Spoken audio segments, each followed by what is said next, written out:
Hello नमस्कार मेरे दोस्तों, आप सभी का चाणक्य नीति क्लासेस में दिल से स्वागत है। तो आप सभी इंतजार कर रहे होंगे वैकेंसी। तो वैकेंसी तो बहुत सारा आया हुआ है, जैसे कि रेलवे में आज रेलवे की बात करेंगे।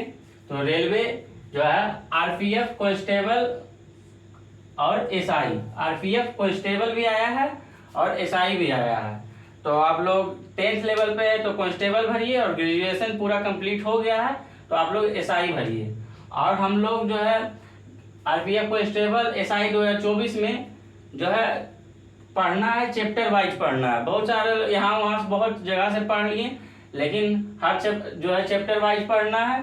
और सबसे पहले तो आप लोग आरपीएफ का सिलेबस समझे ना। सबसे पहले सिलेबस, कोई भी एग्जाम में बैठने से पहले आप लोग सिलेबस को जो है पूरे पूर्ण रूप से और सही ढंग से जान लीजिए। उसके बाद कोई जो है एग्जाम का तैयारी कीजिए और उसके ऊपर रणनीति बनाइए, क्या स्ट्रेटजी रहनी चाहिए आरपीएफ एसआई के लिए और आरपीएफ कांस्टेबल के लिए। और सबसे पहले नंबर सिलेबस में क्या है, तो 50 + 35 + 35 ये रूल पर हम लोग चलेंगे। तो 50 number GK GS, 50 number GK GS देख रहे होंगे, यहाँ पे लिखा हुआ है आरपीएफ का सिलेबस है जो 2024। 50 नंबर जीके जीएस और 35 नंबर मैथ और 35 नंबर रीजनिंग। तो 35 35 70 और +50 120, टोटल 120 नंबर का होगा, जिसमें जीके जीएस 50 नंबर का होगा और मैथ 35 नंबर का और रीजनिंग 35 नंबर का। तो हम यहाँ पे बात करने जा रहे हैं जीके जीएस का पोर्शन का बात करेंगे। मैथ्स पे भी ध्यान देना होगा और रीजनिंग पे। रीजनिंग तो बहुत इजी आता है, आप लोग कर लीजिएगा।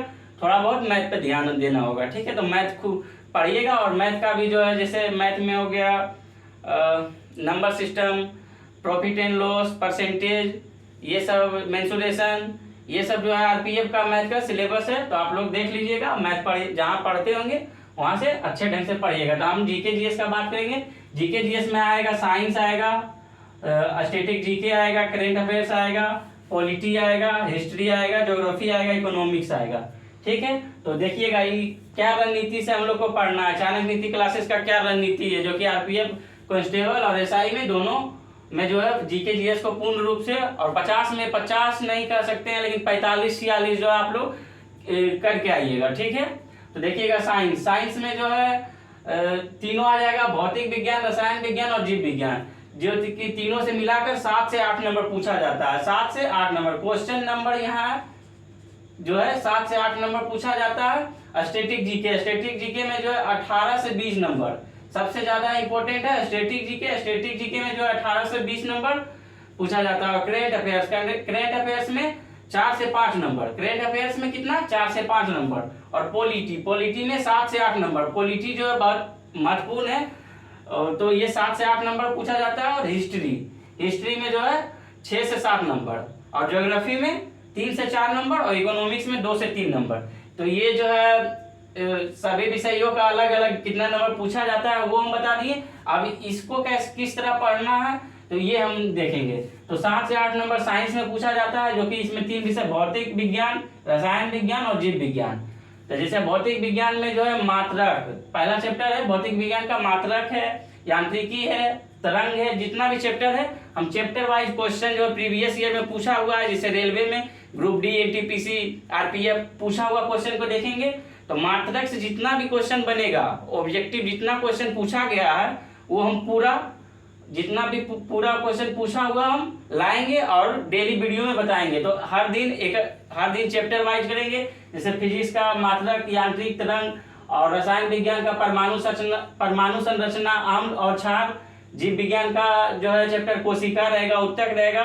तो ये चैप्टर वाइज जो हम क्वेश्चन लाएंगे, और जितना हुआ पूछा हुआ क्वेश्चन, क्योंकि हमें चैप्टर वाइज ही पढ़ने से कुछ होगा। ऐसे यहाँ से पढ़ रहे हैं वहां से पढ़ रहे हैं, कोई फायदा नहीं है। चैप्टर वाइज पढ़ेंगे और कहाँ से क्वेश्चन पूछ रहा है, इस चैप्टर से कितना क्वेश्चन पूछ रहा है ये देखेंगे। और स्टैटिक जीके का जो है नीति हो गया, दिवस हो गया, पुस्तक हो गया, ये सब देखेंगे। उसमें भी जो 18 से 20 क्वेश्चन, और ये इंपॉर्टेंट है। तो नीट से क्वेश्चन हर बार पूछा जाता है, दिवस से क्वेश्चन पूछा जाता है। तो जितने भी दिवस होंगे एक तरफ एक लाइन से बताएंगे, सीक्वेंस से बताएंगे। और नीट जो है पूछा हुआ नीट अब तक कितना बार नीट पूछा गया है सभी बताएंगे, ठीक है। और करेंट अफेयर्स में चर्चित व्यक्ति, सम्मेलन, पुरस्कार, और राष्ट्रीय अंतर्राष्ट्रीय परिदृश्य, ये सबको हम देखेंगे। और ऐसे 2 बजे करेंट अफेयर्स हम अपलोड करते हैं, ठीक है। दोपहर 2 बजे डेली करेंट अफेयर्स हम में चलता है। आप लोग चाणक्य नीति क्लासेस सर्च कीजिएगा या टेलीग्राम चैनल पे जाके देखिएगा, वहाँ पीडीएफ भी प्रोवाइड करते हैं। और पॉलिटी जो है 7 से 8 नंबर आता है। जैसे पॉलिटी का पहला चैप्टर भारतीय राज्य व्यवस्था, राष्ट्रपति, उपराष्ट्रपति, जितने भी राष्ट्रपति से ऑब्जेक्टिव क्वेश्चन बनेंगे हम पूरा बताएंगे। और ये हर एग्जाम में काम करेगा, ऐसा नहीं कि आरपीएफ एसआई में तो बिहार एसआई में काम नहीं करेगा। जब चैप्टर वाइज है तो एक चैप्टर से, जैसे हड़प्पा सभ्यता है तो हड़प्पा सभ्यता से जितना क्वेश्चन बन रहा है हम A to Z बताएंगे। तो ये ऑल एग्जाम में काम करेगा। ये नहीं समझिएगा कि आप लोग जो है सिर्फ यही एग्जाम में काम करेगा, आरपीएफ में ही, रेलवे वाला में ही, ऑल एग्जाम में काम करेगा।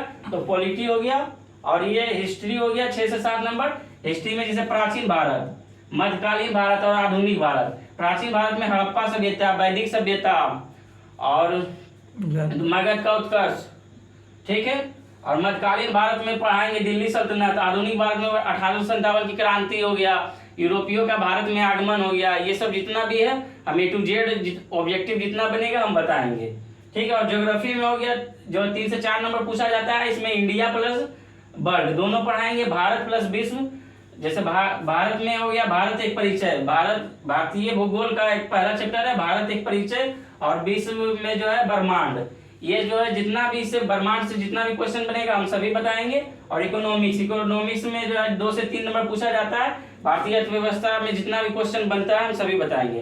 तो इतना ही पढ़ना है। और अगर सिलेबस के अनुसार चलिएगा और चैप्टर वाइज चलिएगा तो हर एग्जाम में काम आएगा और यही पढ़ना है। और इसके बाद जो हम 40 प्रैक्टिस सेट करवाएंगे, 40 प्रैक्टिस सेट करवाएंगे। ये एक दिन जो है चैप्टर वाइज कराएंगे और एक दिन प्रैक्टिस सेट कराएंगे। तो ठीक है, आप लोग इससे जुड़िए और डेली कराया जाएगा। तो आप लोग जुड़ने के बाद जो है यहाँ से बहुत अच्छी तैयारी कर सकते हैं। तो आप लोग समझ चुके होंगे पूरा सिलेबस और क्या पढ़ना है और क्या रणनीति से पढ़ना है और क्या स्ट्रेटजी रहनी चाहिए। कोई भी चीज पहले करने से पहले एक रणनीति बनाइए, रणनीति बनाने के बाद वो रणनीति को फॉलो कीजिए, उसके बाद जो सफलता मिलेगी ही मिलेगी, ठीक है। तो आप लोग पूरा समझ चुके होंगे। तो आरपीएफ के बारे में आज हम इतना ही बोलेंगे, ठीक है। तो आज के लिए इतना ही। थैंक यू, जय हिंद।